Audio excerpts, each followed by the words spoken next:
29ാമത് രാജ്യാന്തര ചലച്ചിത്രമേളയ്ക്ക് പ്രൗഢോജ്വല തുടക്കം. നിശാഗന്ധിയിൽ നടന്ന ചടങ്ങ് മുഖ്യമന്ത്രി പിണറായി വിജയൻ ഉദ്ഘാടനം ചെയ്തു. ഹോങ്കോങ്ങിൽ നിന്നുള്ള സംവിധായക ആൻ ഹുയിക്ക് ലൈഫ് ടൈം അച്ചീവ്മെന്റ് പുരസ്കാരം സമ്മാനിച്ചു. മേളയുടെ 2ാം ദിനമായ ഇന്ന് 67 ചിത്രങ്ങൾ പ്രദർശിപ്പിക്കും. അതേസമയം ഉദ്ഘാടന വേദിയിലേക്ക് കടന്നുവന്ന മുഖ്യമന്ത്രിയെ കൂവിയാളെ പോലീസ് പിടികൂടി. 68 രാജ്യങ്ങളിൽ നിന്നുള്ള 177 സിനിമകളാണ് ഇത്തവണ പ്രദർശിപ്പിക്കുന്നത്. അഭിനയ രംഗത്ത് 50 ആണ്ട് പൂർത്തിയാകുന്ന ഷബാന അസ്മിയെ ഉദ്ഘാടനം ചടങ്ങിൽ ആദരിച്ചു. കേരള അന്താരാഷ്ട്ര ചലച്ചിത്രമേള ഇന്ത്യയിലെ തന്നെ മികച്ചതായത് ഇവിടത്തെ സിനിമാ ആസ്വാദകർ കാരണമെന്ന് Shabana Azmi. Filmmaking is a collaborative medium. Actors get away with most of the accolades because their faces are in front of the camera. But we know that it is because there's a whole host of technicians behind the camera who are working to enhance our strengths and reduce our frailties.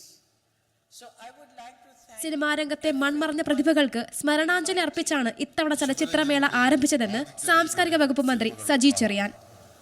മലയാള സിനിമയുടെ ശൈശവദശ മുതൽ 80കളുടെ തുടക്കം വരെ തിരശ്ശീലയിൽ തിളങ്ങിയ മുതിർന്ന നടിമാരെ ആദരിക്കുന്ന ഒരു ചടങ്ങ് 15ാം തീയതി ഞായറാഴ്ച വൈകിട്ട് 6 മണിക്ക് ഈ ഓഡിറ്റോറിയത്തിൽ വെച്ച് ഈ ഫെസ്റ്റിവലിന്റെ ഭാഗമായി ആദ്യമായി നടത്തപ്പെടുന്നു എന്നതും ഒരു അഭിമാനകരമായ നേട്ടമായിട്ട് ഞാൻ കാണുകയാണ്.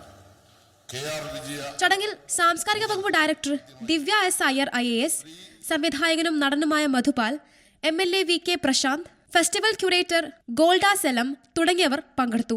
2ാം ദിനമായ ഇന്ന് 67 ചിത്രങ്ങളാണ് പ്രദർശനത്തിന് എത്തുന്നത്. ഹോമേജ് വിഭാഗത്തിൽ പ്രദർശിപ്പിക്കുന്ന M മോഹൻ സംവിധാനം ചെയ്ത രചന, ഉത്പലേന്ദു ചക്രവർത്തി സംവിധാനം ചെയ്ത ചോക്ക്, സെന്ററിയൽ ട്രിബ്യൂട്ട് വിഭാഗത്തിൽ P ഭാസ്കരൻ സംവിധാനം ചെയ്ത മൂലധനം എന്നിവയാണ് ഇന്നത്തെ ശ്രദ്ധേയ ചിത്രങ്ങൾ.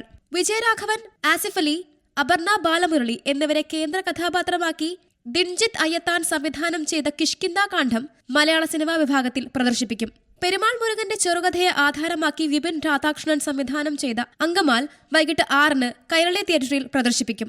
നിലവിൽ IIT ബോംബെയിൽ ഗവേഷക വിദ്യാർത്ഥിയായ അങ്കമാലി സ്വദേശി ശിവരഞ്ജിനിയുടെ ആദ്യ സിനിമ കൂടിയാണിത്. ചിത്രത്തിന്റെ തിരക്കഥയും സംവിധാനവും എഡിറ്റിംഗും നിർവഹിച്ചിരിക്കുന്നത് ശിവരഞ്ജിനിയാണ്. Zee Malayalam News, Thiruvananthapuram. ഏറ്റവും പുതിയ വാർത്തകളും വിശേഷങ്ങളും വിരൽത്തുമ്പിലറിയാൻ സി മലയാളം ന്യൂസ് എല്ലാ ഡിജിറ്റൽ പ്ലാറ്റ്ഫോമുകളിലും ലഭ്യം.